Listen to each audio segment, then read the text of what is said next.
It's story time with Ty. It's story time with Ty. Yeah. It's story time with Ty. Mark. It's story time with Ty. Yeah. It's story time with Ty. Yeah. Yeah. It's story time with Ty. Yeah. Yeah.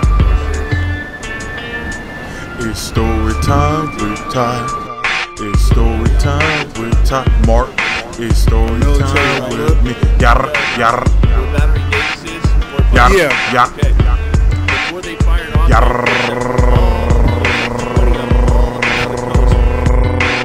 I mean. What's good, YouTube? Yeah. So I was at work, and well, actually, I got to work, and the first thing I noticed was 3 black dudes talking to a white boy. You know, what would you say when you see something like that? You know? So, first thing I said to myself, oh, they're exchanging numbers. Look like a drug deal. Motherfuckers smell like hella perk, right? I'm like, so they either know this fool or they don't, you know, and they probably about to rob this nigga, most likely, right?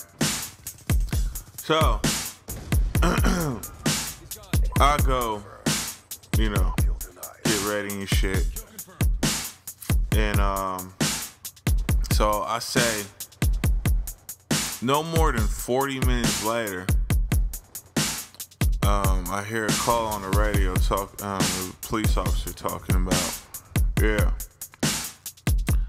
3 black males jumped a white guy and took $600. And how much did he have on him? Let's say he had a zip. I think he had a zip. If you don't know what I'm talking about, that's an ounce. So he had an ounce on him. I'm like, what the fuck, man? You got to be a stupid motherfucker to trust 3 black dudes. I'm sorry. I'm gonna say this.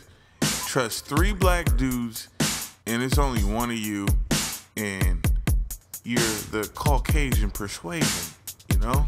So it's not a good look. So this guy wasn't really not street smart at all.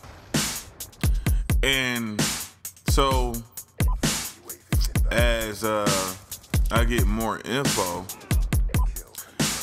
so the white guy, he was like, oh yeah, man, they took my trees and my money, and then he started like pretty much singing and shit, like, yeah, they're from Oakland, and he drives a purple Escalade, sitting on 26s, and he lives here. Can you go get him? I have his number. I'm like, wow, dude. You know, when you choose a certain life, you know, as far as, you know, drugs and shit, or crime, or anything, robbing motherfuckers, if you're gonna be an outlaw, you can't depend on the law. You know, that makes no fucking sense. You can't have both. You can't have your cake and eat it too. And cops, they hate snitches. They did not help his ass, and it's out of their jurisdiction. They're not going to go to Oakland and go find this dude. Like, dude, you just admitted you were a drug dealer. You had $600 on you, and you had trees on you. This shit never fucking happened. Bye. Right? So later on, I mean hours you know, this motherfucker is still around. So I get a hold of him, and I'm like, look, I'm gonna tell you what is what, because motherfuckers are gonna talk to you a certain way, and you're not gonna comprehend at all. So let me break it down to you, since you think you so hood. And the motherfucker had the nerve to say he was from Oakland. When I heard from the cop said that the motherfucker is from San Bruno or some shit like that. I'm like, get the fuck out of here. Come on, son. But so I talked to him like, dude, listen. When you doing shit like this, cops are not gonna help you.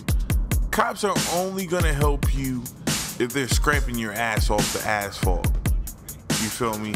And he was quick to say something back to me. He was like, oh, no, that's not true. They shot my homie and they didn't help him.